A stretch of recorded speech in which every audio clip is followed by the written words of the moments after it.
Okay, so now you can see we've kind of talked about it a little bit before. Okay, this is the x squared. Okay, it's a parabola.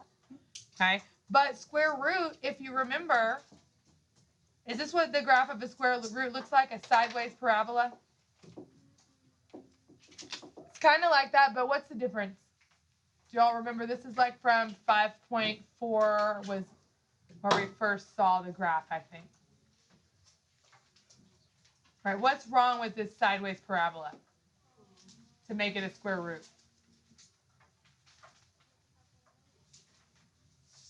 Again, look back at your 5.4 notes. Look at your square root graph.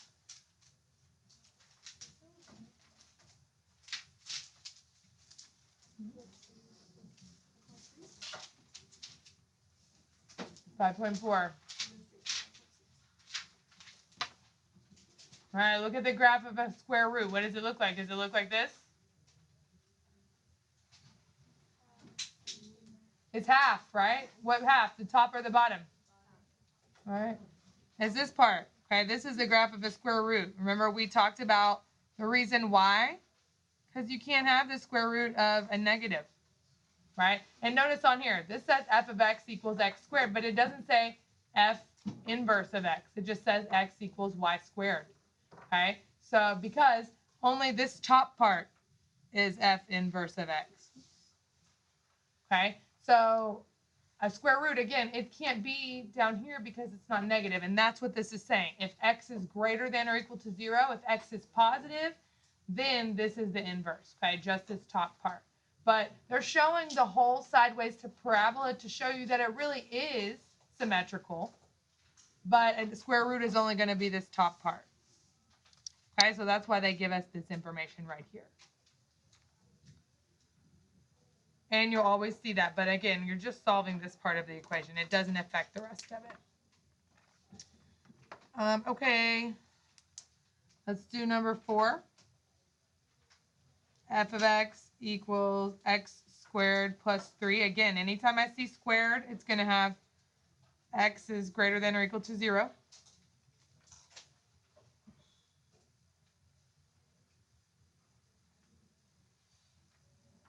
Okay, so steps. Change f of x to y, right? That's always should be our first step. It's easy.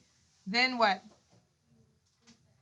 Then switch, right? Then switch. That should be x equals y squared plus 3. All right, then we're doing what? Subtracting 3. X minus 3 equals y squared. Then what?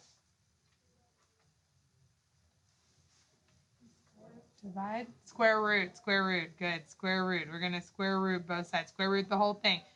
Square roots cancel out, and that just gives me square root of x minus 3. And that makes the y alone, but we switch the y back to a f of x, but it's f inverse of x.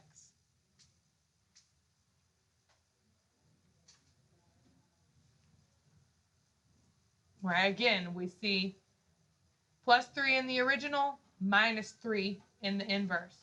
Okay, x squared in the original, square root of x in the inverse. Okay, that's all we're going to do is just doing a practice solving. Okay, and again, it will say this every time. Number 5. Again, we're just going to 6. Okay, f of x equals this time square root of 2x plus 2.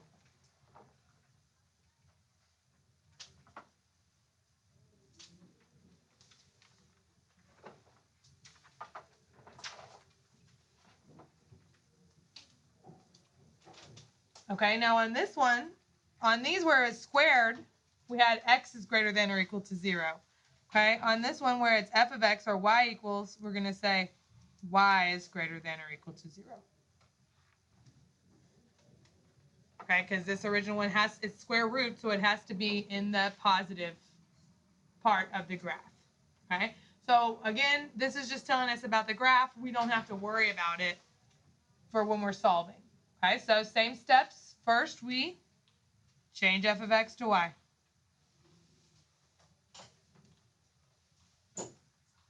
Then what? Switch. Always got to switch the X and the Y. Okay, switch it up. 2y plus 2. All right, now we're going to be solving like we've just been solving, right? The past few days we've been solving this way. All right, what do we do? All right, it's already square rooted.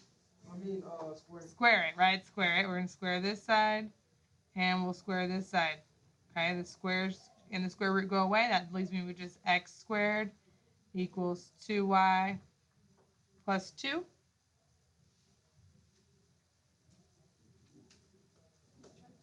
And then subtract 2. That leaves me with x squared minus 2 equals 2y. Then divide by 2. Okay, remember dividing everything by 2. Okay, on this one it happens that we'll have x squared divided by 2. And we can simplify this one. What's 2 divided by 2? 1. Okay, so we can simplify that 2 divided by 2 to just minus 1.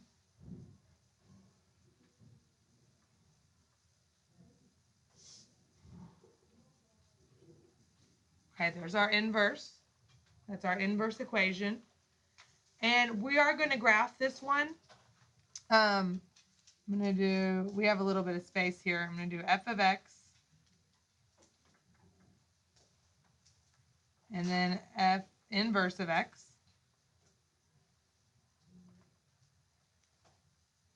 Right, I'm going to use my last little graph and we'll put it right here. I'm going to barely have enough space on mine. That's okay. And I'm going to tell you which numbers we're using on this one too. -1, 1, and 3. Again, I chose those because they would fit on our graph really well. Okay, so in order to get the points that we're going to use,